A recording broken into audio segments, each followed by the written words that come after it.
The bridge of the UES horizon hummed with quiet activity as Captain Jake Morrison sipped his morning coffee.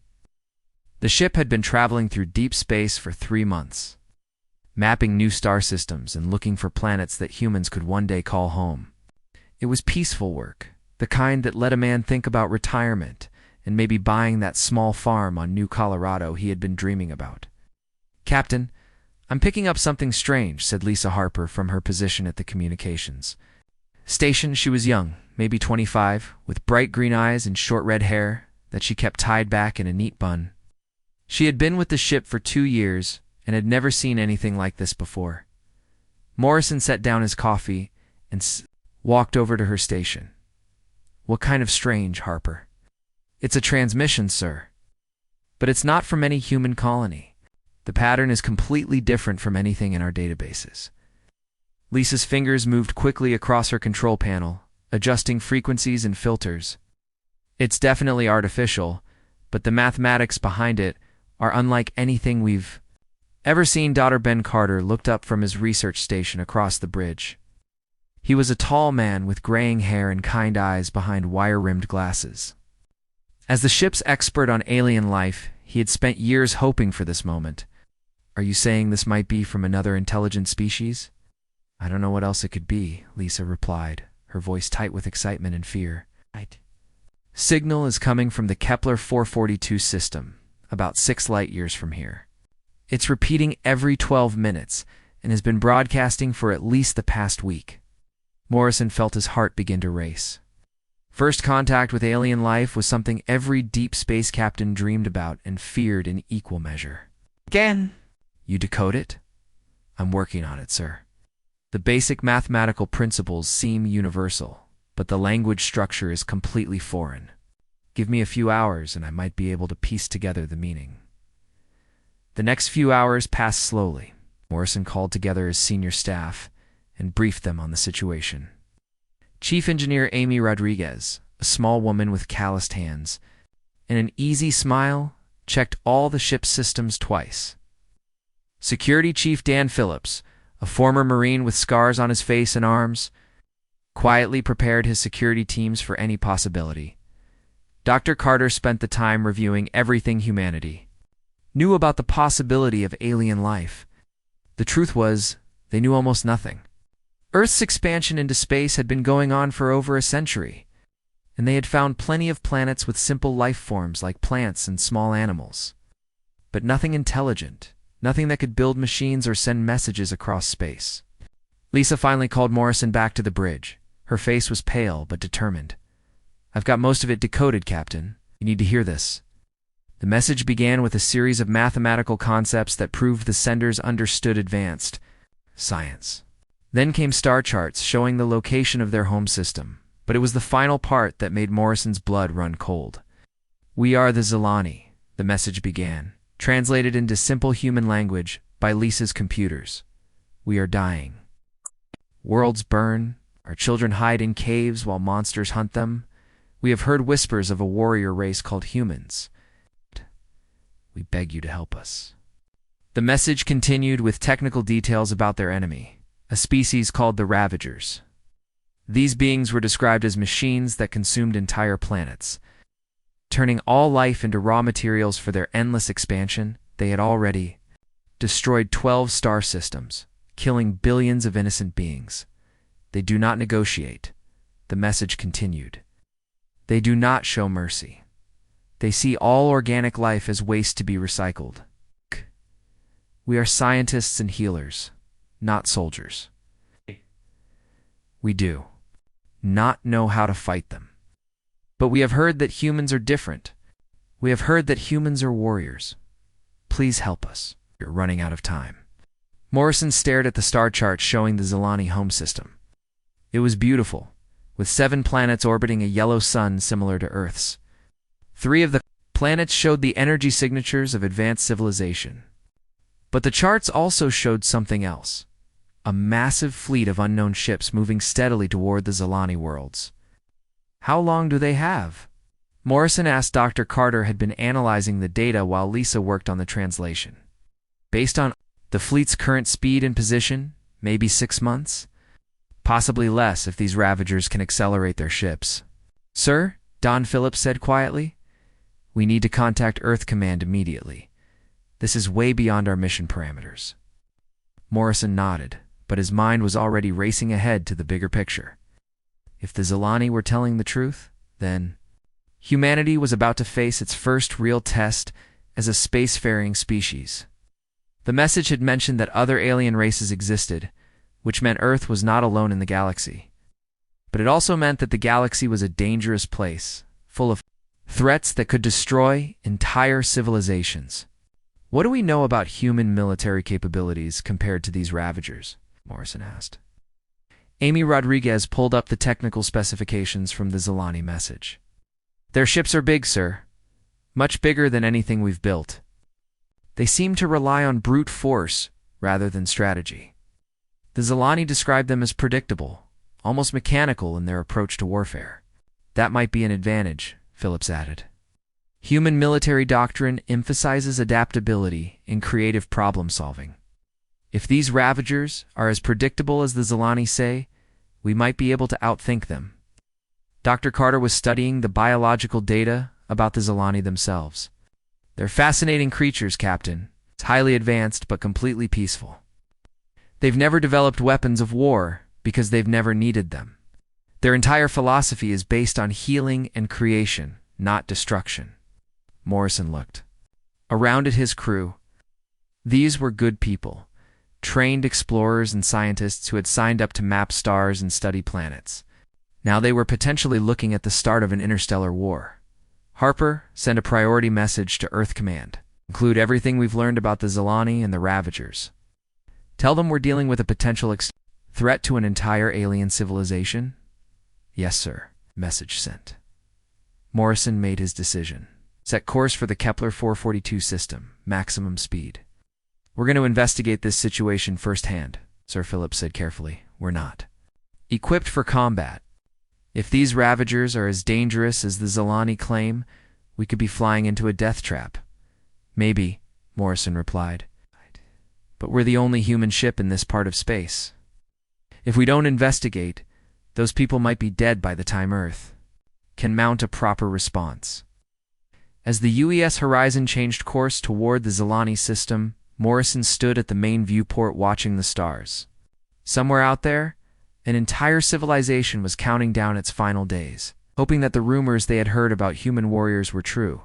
What they didn't know was that those rumors barely scratched the surface of what humanity was capable of when threatened. The Zilani had asked for salvation, and they would get it. But they would also get something they had never seen before. The full fury of human warfare unleashed against those who threatened the innocent. The galaxy was about to learn what it meant to wake the sleeping giant that was humanity. For the Ravagers, that awakening would be their final mistake. Morrison finished his coffee and prepared for whatever lay ahead. The age of human expansion was about to become the age of human war, and there would be no turning back. The EU's horizon dropped out of faster-than-light travel at the edge of the Kepler 442 system, and Captain Jake Morrison immediately understood why the Zilani had never learned to fight. Their home system was the most beautiful thing he had ever seen in 20 years of space travel. 3 planets glowed with soft blue and green light. Their surfaces covered in what looked like crystal cities that caught and reflected the light of their yellow sun. Delicate rings of what appeared to be artificial habitats floated in perfect orbits around each world, connected by streams of light that pulsed like a heartbeat. "My God," whispered Dr. Ben Carter from his science station. "Captain, I'm reading energy patterns I've never seen before. These aren't just cities, they're living ecosystems. The Zilani have built their civilization to work with nature, not against it." Lisa Harper was monitoring communications channels when her board suddenly came alive with signals. "Captain, we're being hailed. Multiple sources, all friendly. There, welcoming us to their system." "Put them on screen," Morrison ordered. The main view screen flickered to life, showing a tall, graceful being with skin that seemed to shimmer like moonlight on water. Its eyes were large and deep blue, and when it spoke, its voice carried a musical quality that made everyone on the bridge lean forward to listen. "Human vessel, I am High Counselor Thane of the Zilani people. We have been watching for your arrival. With great hope, please, come to our world. We have much to discuss, and time grows short. Morrison stepped forward. This is Captain Morrison of the United Earthship Horizon. We received your message and came as quickly as we could. We're here to help. The alien's face showed what could only be relief. Your words bring light to our darkest hour, Captain. Morrison, we will guide your ship to our capital city of Ethros. There you will meet our leaders and learn the full truth of our situation. As the horizon descended toward the largest planet, Morrison called his senior staff together. Ambassador Helen Price had been quiet during the journey, but now she stepped forward. She was a middle-aged woman with gray hair and sharp eyes who had spent her career handling delicate negotiations between human colonies. Captain, I recommend we proceed carefully. These beings are clearly more advanced than us in many ways, but they're also desperate. Desperate people sometimes make poor decisions. Security Chief Dan Phillips nodded in agreement.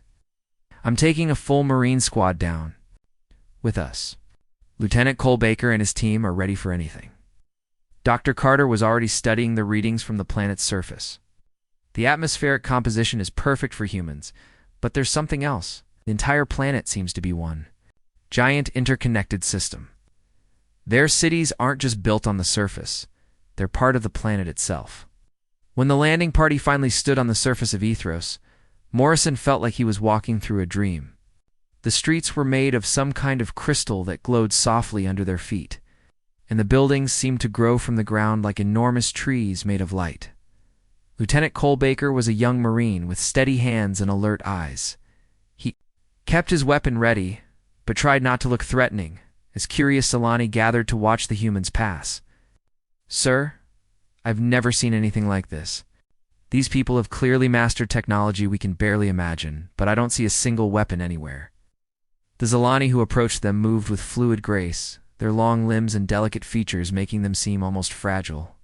They whispered to each other in their musical language, and Morrison caught enough translated words to understand they were calling the humans the warriors from the dark stars. TIE Counselor Thane met them at the entrance to what appeared to be a massive crystal palace. Beside him stood a smaller Zilani with silver markings on her skin and eyes that seemed to hold the wisdom of ages. Captain Morrison, this is Science Director Lyra, our foremost expert on the Ravagers. She will explain the threat we face. The meeting room was a circular chamber with walls that showed moving images of star systems and space battles. Lyra gestured to the displays, and Morrison watched in horror as planet after planet was consumed by dark mechanical fleets. The Ravagers appeared in our galaxy 40 years ago, Lyra explained, her voice heavy with sadness. They are not alive in the way we understand life. They are machines, but not simple machines. They think, they plan, they adapt. And they have one purpose: to convert all organic matter into resources for their expansion. The images showed Ravager, ships that looked like massive metal insects, all sharp angles and weapon ports. They moved in perfect formation, surrounding planets and methodically stripping them of all life. They do not communicate, Lyra continued. They do not negotiate. They simply arrive, catalog all organic life, and begin the consumption process. 12 star systems have fallen. Billions of beings have died. And we are next. Ambassador Price leaned forward. What about the other species in the galaxy? Surely others have tried to stop them. Yes, many have tried, Thane replied sadly. The Korthani were warriors, proud and strong. The Ravagers adapted to their tactics within days and destroyed their entire fleet. The Vexari tried to hide, building great underground cities. The Ravagers dug them out systematically. Yahani were masters of technology, but their weapons could not penetrate Ravager armor. Morrison studied the tactical displays. Working together? All the species combining their forces? It has been tried, Lyra said. The Great Alliance brought together 17 different species in the largest fleet our galaxy has ever seen. The Ravagers met them at the Battle of 7 Stars. The Alliance was destroyed in less than 6 hours. Lieutenant Baker had been quietly analyzing the battle recordings. Captain, I need to speak with you privately. Morrison stepped aside with his Marine officer. Baker's face was grim. Sir, I've seen enough. These Ravagers are effective, but they're not invincible. They rely on overwhelming force and superior technology, but their tactics are completely predictable. They attack in straight lines. They don't use deception, and they seem to follow the same patterns in every engagement. What are you thinking, Lieutenant? I'm thinking these aliens have never faced an enemy like us, sir. They've fought warriors who rely on honor and straightforward tactics. They've fought species that try to hide or run away. But they've never fought humans. They've never faced an enemy that fights dirty, uses psychology, and adapts constantly. Morrison. Return to the main group. How long do we have? Our best estimates suggest 6 months before they reach our core systems, Thane replied. We have been preparing evacuation ships, but there is nowhere to run. The Ravagers will eventually find us, no matter where we hide. Dr. Carter had been studying the biological data about the Ravagers. These machines, do they have a central command structure, a leader, or control system? We believe so, Lyra answered. They coordinate their attacks too perfectly to be operating independently. But no one has ever gotten close enough to their main fleet to confirm this. Morrison made his decision. We're going to need a lot more information before we can help. I'm sending a message to Earth requesting immediate military support. In the meantime, I want full access to all your data on the Ravagers. Every battle recording, every tactical analysis, every piece of intelligence you have. Of course, Thane said quickly. We will share everything. But Captain, you must understand, we are not warriors. We have no weapons, no military doctrine, no knowledge of how to fight. We are healers and builders. We have never needed to learn the arts of war. That's about to change, Morrison replied grimly. If you want to survive this, you're going to have to learn to fight, and we're going to have to learn to fight like nothing the galaxy has ever seen before. As the meeting concluded, Morrison looked out at the beautiful crystal city and felt a cold anger building in his chest. These peaceful people had done nothing wrong except exist in the path of machines that saw all life as an inconvenience to be eliminated. The Ravagers had made one crucial mistake. They had threatened humanity's first alien allies, and they had done it in a way that left no room for negotiation or compromise. They had made this war inevitable, and they were about to learn what human warfare truly meant. The age of peaceful expansion was over. The age of human war was about to begin. 6 weeks after Captain Morrison's urgent message reached Earth, the peaceful skies above Ethros filled with the dark shapes of human warships. The Zilani had never seen anything like them. Where Zilani's ships were smooth and curved like living things, the human vessels were all sharp angles and heavy armor plating, built for one purpose: war. Admiral Rick Stone stood on the bridge of the Hughes Valiant, watching the crystal cities of Ethros grow larger on his screens. He was a veteran of the Titan Colony Rebellion and the Mars Trade Wars, a man who had spent 40 years learning how to fight in the cold darkness of space. His gray hair was cut military short, and his blue eyes held the hardness of someone who had seen too many battles. "Impressive planet," said General Kate Murphy, standing beside him. She commanded the 2 Marine divisions that had come with the fleet. 20,000 soldiers ready for whatever the galaxy could throw at them. But I'm more interested in the enemy we're here to fight. The human fleet was massive by any previous standard. 12 heavy cruisers, each one bristling with railguns and missile launchers. 30 destroyers, fast and deadly, designed to hunt down enemy ships and tear them apart. And hundreds of smaller ships, fighters, bombers, supply vessels, and troop transports. Earth had sent everything they could spare. It still might not be enough.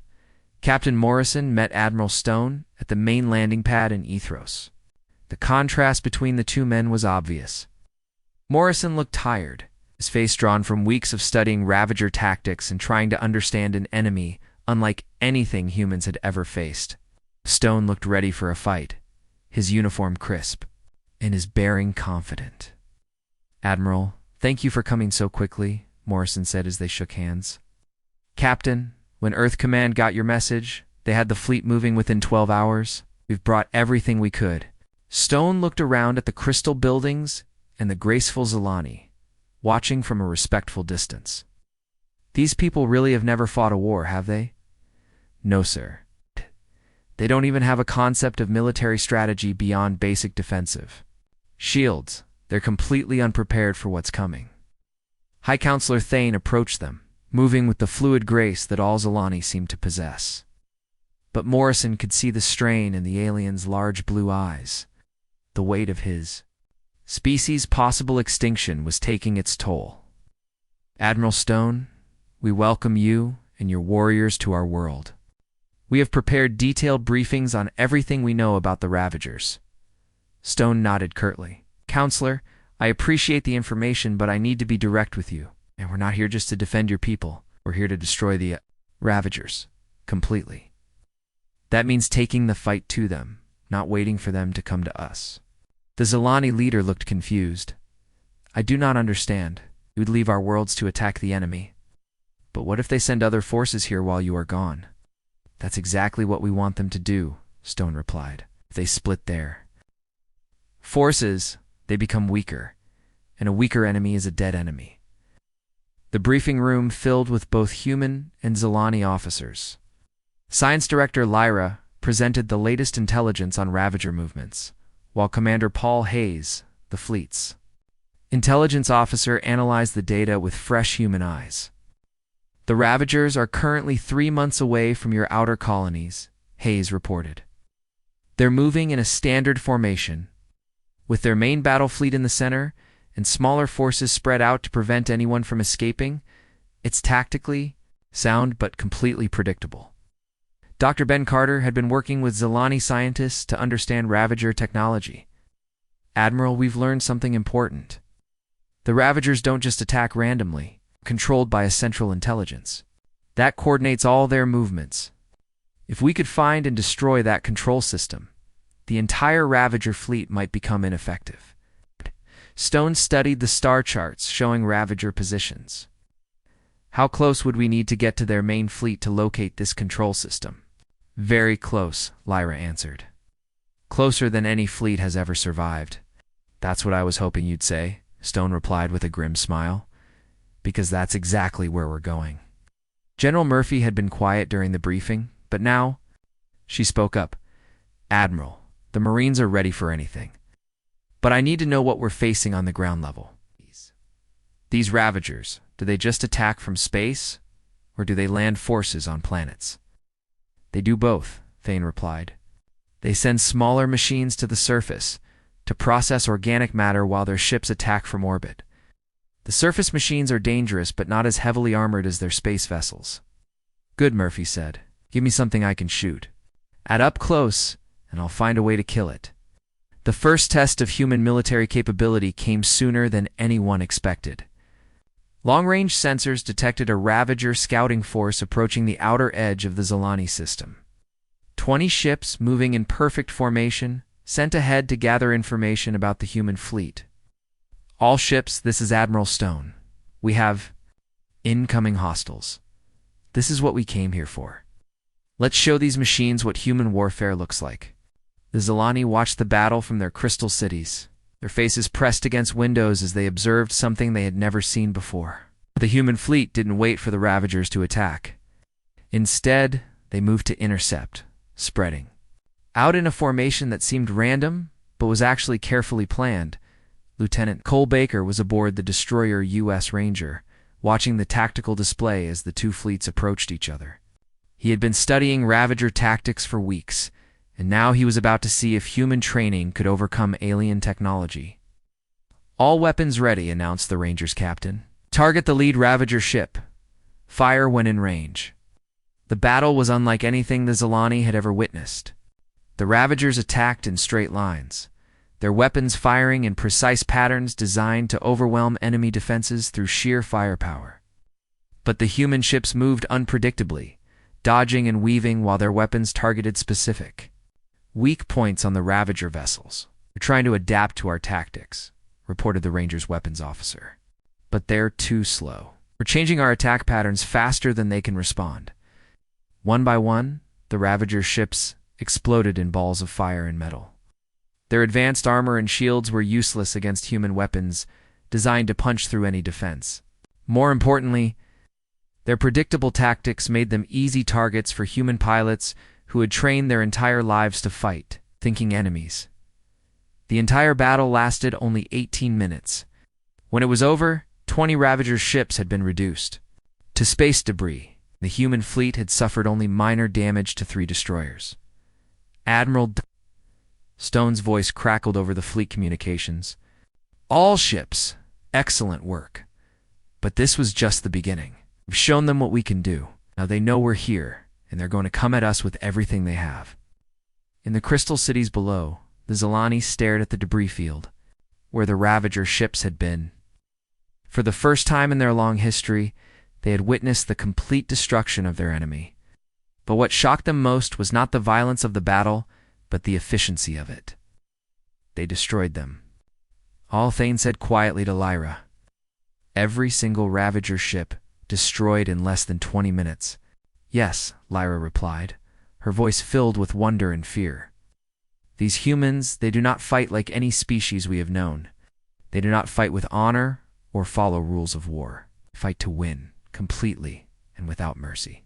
Captain Morrison stood beside them, watching the human fleet reform into defensive positions.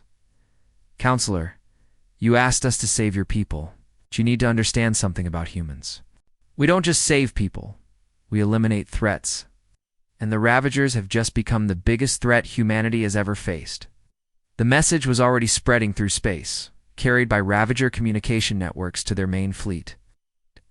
Machines had encountered something new, something they had never faced before, an enemy that fought not just to survive, but to completely destroy them. The real war was about to begin. The war escalated quickly after the first battle. Within days, massive Ravager fleets were moving toward the Zilani system from 3 different directions. Admiral Stone knew that waiting for them to arrive would be suicide, so he made a decision that shocked both his own officers and the Zilani leadership. We're taking the fight to them, he announced during a strategy meeting in the Crystal Council chambers of Ethros. The Ravagers expect us to defend these worlds and wait for their attack. Instead, we're going to hit them where they don't expect it. High Counselor Thane looked alarmed. But Admiral, if you leave our system, what will protect our worlds if other Ravager forces arrive? That's exactly what we want, Stone replied, spreading star charts across the table. If they split their forces to attack multiple targets, they become weaker everywhere. And weak enemies are dead enemies. The first major offensive began 3 weeks later. Colonel Tim Brooks led to full Marine divisions to the industrial world of Nexus Prime, planet the Ravagers had conquered 6 months earlier. Intelligence reports showed it had been converted into a massive production facility, churning out new Ravager ships and weapons around the clock. Brooks was a tough man with scars on his face from the Outer Colony Wars and eyes that had seen too much death. As his transport ships approached Nexus Prime, he studied the surface through his tactical display. The planet that had once been covered with forests and cities was now a hellscape of metal and machinery. What used to be continents are now factory complexes, he reported to his Marines over the comm system. The Ravagers have strip-mined the entire planet and built their production facilities on top of the bones of the civilization that used to live there. The landing was brutal. Ravager defense systems opened fire as soon as the human ships entered atmosphere, filling the sky with energy beams and explosive projectiles. But the Marines had trained for this. Their assault ships were heavily armored and designed to survive the worst enemy fire. Hit the deck and move fast, Brooks shouted as his Marines poured out of their transports. Remember, these machines think logically. They expect us to attack their strongest points first. So we're going to do the opposite. The Ravagers had never faced an enemy like human Marines. Previous alien species had fought with honor, attacking obvious targets and following predictable patterns. But the humans used tactics that seemed insane to the logical machine minds. Sergeant Lisa Williams led her squad in a flanking maneuver that took them through what appeared to be a waste processing facility.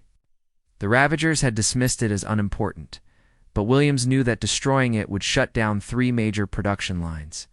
Plant the charges here and here, she ordered, pointing to structural weak points that her engineering training had taught her to identify. When this goes up, Half their factory complex is going to lose power. The explosions lit up the dark sky of Nexus Prime. The Ravagers immediately began redirecting their forces to protect their remaining facilities. But the Marines were already moving to their next target. They didn't fight like an army. They fought like a pack of wolves, hitting weak points and disappearing before the enemy could respond. Meanwhile, Captain Morrison had volunteered for the most dangerous mission of all. Taking the modified UES Horizon deep into Ravager territory. He and his crew were tasked with gathering intelligence on the enemy's main fleet and finding the central control system that Dr. Carter believed existed. "We're going to have to get closer to their core systems than any ship has ever survived," Morrison told his crew as they prepared for the mission. "But if we can find their command structure, we might be able to end this war without having to fight every single Ravager ship in the galaxy." The journey into Ravager space was like traveling through a graveyard of civilizations. Dead planets orbited their stars, stripped of all life and converted into raw materials. Space stations that had once been centers of alien culture now drifted as empty metal shells. Dr. Carter worked around the clock, analyzing every piece of data they collected. "Captain, I'm seeing patterns in their communication networks. The Ravager ships are receiving coordinated orders from a central source. If we can locate that source, we might be able to disrupt their entire command structure." The breakthrough came when they intercepted a massive data transmission from a heavily defended system deep in Ravager territory. The signal was different. From normal battle communications, it was complex, layered, and carried the mathematical signature of true artificial intelligence. "That's it," Carter said excitedly. "That's their central command. The signal is coming from something called the Prime Directive. It's not just a computer. It's a fully aware artificial intelligence that's been directing every Ravager action for the past 40 years. But the discovery came with a terrible cost. The Horizon's presence in Ravager space had been detected, and enemy ships were converging on their position from all directions. Morrison had to make a choice: try to escape with the vital intelligence, or stay and learn more about the enemy's weaknesses. "We're staying," he decided. "This information is too important. If we can find a way to defeat this Prime Directive, we can save not just the Zilani, but every species in the galaxy." The crew of the Horizon fought their ship through running battles with Ravager patrols, using every trick they knew to avoid being destroyed. Lisa Harper worked frantically to decode the enemy's communication protocols, while Amy Rodriguez pushed the ship's engines beyond their design limits. The data they gathered revealed the Ravagers' greatest weakness: their inability to process truly irrational behavior. The Prime Directive was incredibly intelligent, but it thought like a computer. It could predict logical responses and tactical decisions, but it couldn't understand the kind of desperate, emotional choices that humans made in combat. Their whole strategy is based on mathematical models, Dr. Carter explained during a brief transmission to Admiral Stone. They calculate the most efficient way to defeat an enemy, and then execute that plan perfectly. But they can't adapt when faced with actions that don't make logical sense. Back at Nexus Prime, Colonel Brooks was proving Carter's theory correct.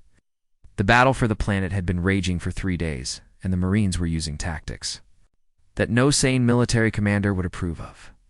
They attacked heavily defended positions while ignoring easy targets. They retreated when they were winning and advanced when they were losing. "The machines are getting confused," reported Sergeant Williams during a brief break in the fighting. "They keep trying to predict our next move, but we're not following any pattern they can understand." The final assault on the central control facility was pure human madness. Instead of a coordinated attack, Brooks sent his Marines in from 12 different directions at once, with each squad following completely different objectives. Some units attacked the power grid, others went after the communication arrays, still others focused on the manufacturing equipment. The Ravagers tried to respond to every threat at once, but their logical minds couldn't process the chaos. They spread their defenses too thin, and the Marines broke through their lines in a dozen places simultaneously. "Target the main control matrix," Brooks ordered as his forces fought their way into the heart of the facility. "If we can shut down their production capability, they won't be able to replace their losses." The explosion that destroyed the Nexus Prime facility could be seen from orbit. When the smoke cleared, the planet that had been the Ravagers' main production center was nothing but twisted metal and cooling lava. The Marines had accomplished something no other species had managed. They had struck a devastating blow against the Ravagers' ability to make war, but the real test was yet to come. The main Ravager fleet was approaching the Zelani system, and Admiral Stone was preparing for the largest space battle in galactic history. The warning sirens screamed across the peaceful world of Kepler Station as another star system went dark. Ambassador Zethkara, of the Luminari, pressed her blue hand against the cold metal wall and felt the vibrations of panic running through the massive space station. Her skin flickered with nervous light patterns that her people used when they were afraid. 3 days ago, the Helios system had 17 billion people living on 4 different worlds. Now there was nothing left but empty space and floating debris. Varathi swarm had eaten everything. Every planet, every moon, every space station. Even the star itself seemed dimmer, as if the terrible creatures had somehow fed on its light. Zethkara walked through the curved corridors of the station toward the emergency council chamber. Other beings moved past her with quick, frightened steps. The tall, graceful Etherians floated by on their anti-gravity platforms, their usual calm replaced by visible terror. The rock-like granites stomped along with heavy footsteps that shook the floor. Even the peaceful Sylvans, who normally moved like dancers, now hurried with jerky, panicked movements. The emergency council chamber was packed with representatives from all 12 species of the Galactic Council. The air was thick with the smell of fear from a dozen different worlds. Some beings breathed oxygen like the Luminari. Others needed different gases. So the room was filled with various atmospheric fields that shimmered like heat waves. Council leader Morthok, an ancient Etherian, whose body was more energy than matter, floated at the center of the chamber. His voice carried the weight of terrible news when he spoke to the assembled representatives. "The Varathi have taken another system," he announced. His words translated into dozens of languages by the station's computers. Sigma Draconis fell 6 hours ago. The mining colonies, the research stations, the civilian transports trying to evacuate, all consumed. A wave of despair washed through the chamber. The granites made low, rumbling sounds of distress. The Sylvans swayed like trees in a storm. The Aquarians in their water-filled suits made clicking sounds that meant deep sadness in their language. Zethkara stepped forward, her skin now glowing with the bright blue light that meant she was about to speak for her people. "Council leader, we must face the truth. Our combined fleets are not enough. The Varathi adapts to our weapons faster than we can develop new ones. Every battle we fight makes them stronger." No. The chamber fell silent. Everyone knew she was right, but no one wanted to admit it. The Galactic Council had been the supreme power in this part of the galaxy for over 1,000 years. They had solved every problem through diplomacy, science, and carefully controlled military action. But the Varathi were different. They could not be reasoned with, studied, or defeated by normal means. "What are you suggesting?" asked Representative Clix of the insectoid hive. His compound eyes reflected the fear that everyone felt. Zethkara's skin patterns shifted to show determination mixed with desperation. "There is one option we have not considered. One species we have avoided contact with because we thought them too primitive, too violent." "You cannot mean the Sol 3 inhabitants," said Morthok, his energy form flickering with surprise. "The humans are barely spacefaring. They live on a Class 12 death world. They fight among themselves constantly." "Yes," Zethkara replied. "They fight constantly because their world forces them to. Every day of their lives is a struggle against a planet that tries to kill them. They know nothing but conflict and survival. Perhaps that is exactly what we need." The chamber erupted in debate. Some representatives were horrified at the idea of asking such primitive beings for help. Others worried about what might happen if they gave advanced technology to a species known for violence. But as the arguments continued, more reports came in of Varathi victories, and the desperation grew stronger. Meanwhile, far across the galaxy, Captain Jake Morrison sat in the command chair of the UES Horizon, a small patrol ship keeping watch over the asteroid mining operations between Mars and Jupiter. His crew of 23 humans went about their routine duties. unaware that their species was about to become the most important force in galactic history. The Horizon was not an impressive ship by the standards of the great powers that ruled the galaxy. It was built from Earth metals and powered by fusion engines that were ancient technology to the Council species. But it was tough, reliable, and designed by people who understood that space was trying to kill them every second of every day. "Captain, we're picking up something weird on long-range sensors," called out Communications Officer Lisa Chang from her station. She was a small woman with quick hands and sharp eyes, the kind of person who could spot trouble before it found them. "Define weird," Morrison replied, getting up from his chair to look at her display. He was a tall man, with the kind of weathered face that came from growing up in the harsh environment of the Mars colonies. His family had been among the first settlers, and he carried the toughness of people who had learned to survive in places where survival was not guaranteed. "It's a transmission, sir, but not from any human source. The signal is coming from outside the solar system, and it's using communication protocols I've never seen before." Morrison felt his pulse quicken. First contact with an alien species was something every human in space dreamed about. But it was also something that could go very wrong very quickly. "Can you decode it?" "The computer's working on it, sir. The transmission is incredibly complex. But it seems to be some kind of universal translator protocol. Whoever sent this really wants us to understand it."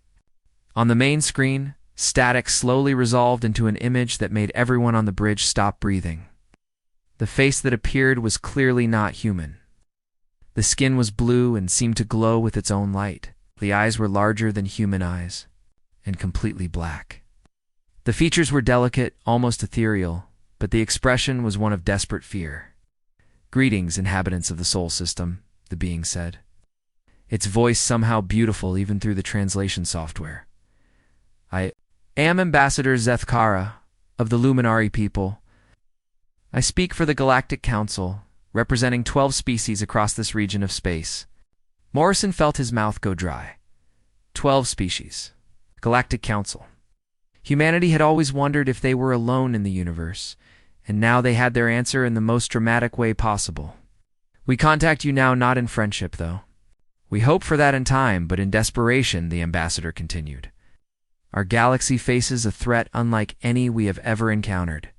The Varathi swarm consumes everything in its path. They have destroyed hundreds of worlds and billions of lives. Our most advanced weapons cannot stop them."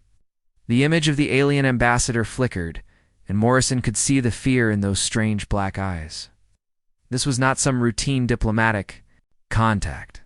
This was a cry for help from beings who had nowhere else to turn. "We have studied your species from a distance," Zethkara went on. "We know that you are warriors, that you come from a world of constant struggle. We know that your history is filled with conflict and survival against impossible odds. What we once saw as primitive violence, we now recognize as the exact skills we need." Morrison looked around at his crew. They all had the same expression of shock and growing excitement. Humanity had always been the underdog, the species that had to fight for everything. Now, for the first time, someone was asking them to fight, not despite their nature, but because of it. "We formally request military assistance from the human species," the ambassador concluded. "We offer our technology, our knowledge, and our friendship in exchange for your help in stopping the Varathi before they consume all life in our galaxy. Please respond if you are willing to help us. Time is running short."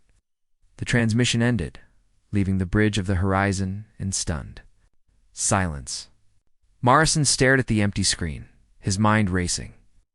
This was the moment that would change everything for humanity. They were being asked to step onto the galactic stage, not as explorers or diplomats, but as the thing they had always been best at: being warriors.